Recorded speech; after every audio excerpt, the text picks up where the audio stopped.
Hello, AP Chemers. Today we're going to talk about the last topic in periodicity or periodic trends, so chemical reactivity. And remember that the families or groups which are vertical on the periodic table, because they have the same valence electron configuration and therefore the same valence electrons, they will have similar properties and will react similarly. For example, group 1, the alkali metals, they're all very soft, they have low melting points, and they react violently with water.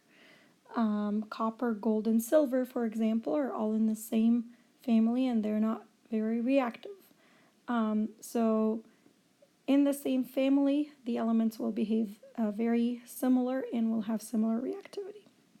Let's look at metal reactivity first. So metals and nonmetals react very differently. They react in opposite ways. Metals react by losing their electrons because they have just a few electrons in their valence shell, and so it requires a lot less energy to remove those than to gain a whole bunch. So across a period, metal reactivity decreases. So as I go from sodium to magnesium to aluminum, for example, the reactivity will decrease. The reason is because as you go across a period, the extra valence electrons that are added in the same energy level. At the same time, you have high nuclear charge because you are adding more protons in the nucleus, and so you're adding more positive charges to attract those electrons, and the extra shielding is minimal because those electrons are being added to the same energy level. And so the net Coulombic attractions, the net Zeph between your nucleus and your valence electrons is increasing, and so it is harder to remove that electron. And if you remember, with ionization energy, it requires more energy to remove that electron.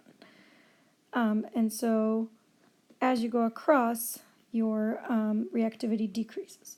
As you go down a family, the reactivity increases.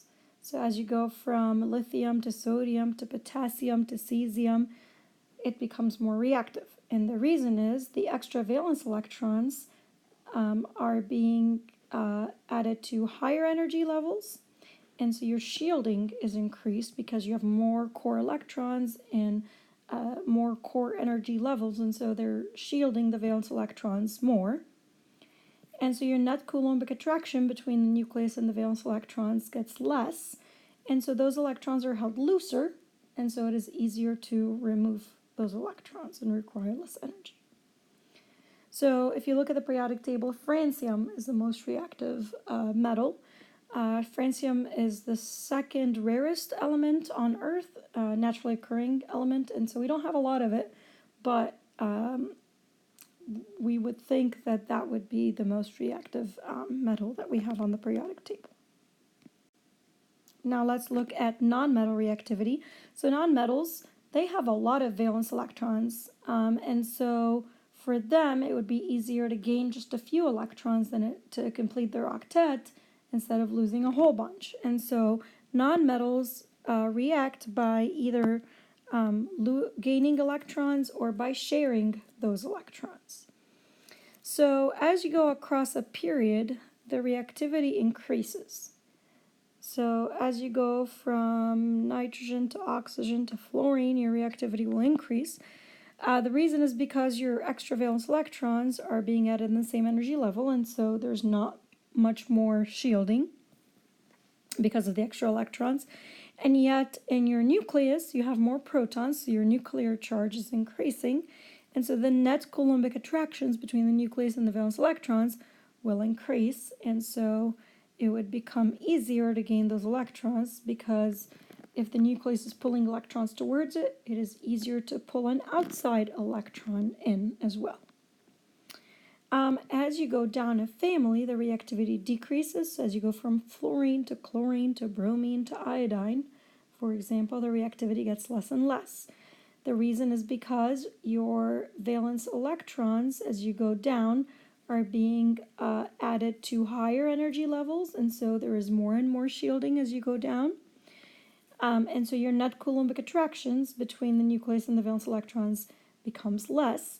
And so the nucleus is not pulling the electrons towards it very much, and so it is harder to gain extra electrons. It's harder for that nucleus to pull in extra electrons, and so the reactivity goes down.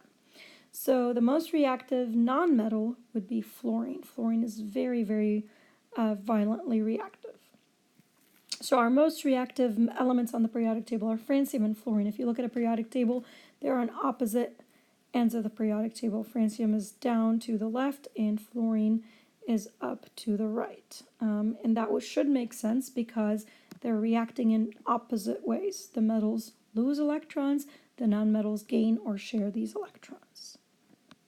The very last topic in this chapter, just so that you are aware of it, it used to be something that you had to know and write reactions for in the past, but after 2014, that changed. You don't have to write those reactions out, but you do need to be aware of the acidic and basic behavior of oxides.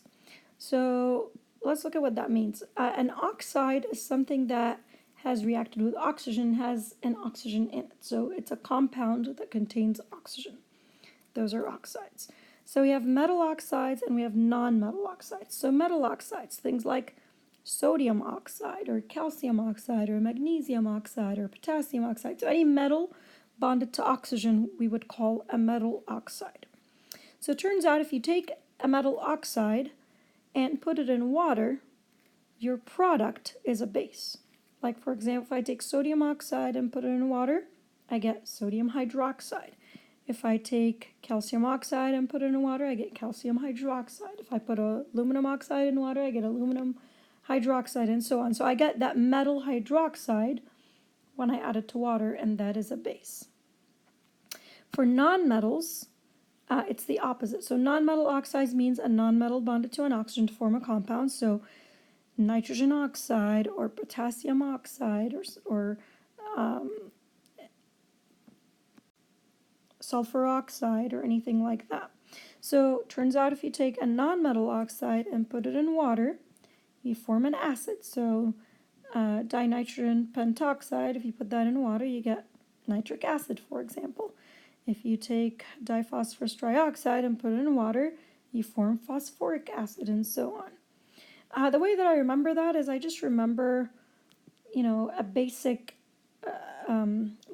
the simplest base that I can think of is sodium hydroxide. So I think to form sodium hydroxide from water, I'd have to have sodium something, right? And so it has to be a metal oxide.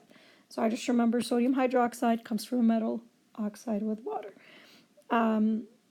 Think of any acid that has oxygen in it, like sulfuric acid, nitric acid, any of those. If you think about it, there are no metals, they're all nonmetals, so that would come from a nonmetal oxide added to water. So again, this is something that's just that you need to know, that if you put a metal oxide in water, you form a base, and nonmetal oxide in water, you form an acid. So that's it for periodic trends. That's it for today's lesson. You guys can use the rest of the time, if there's time in class, to work on your worksheets. Have a great day.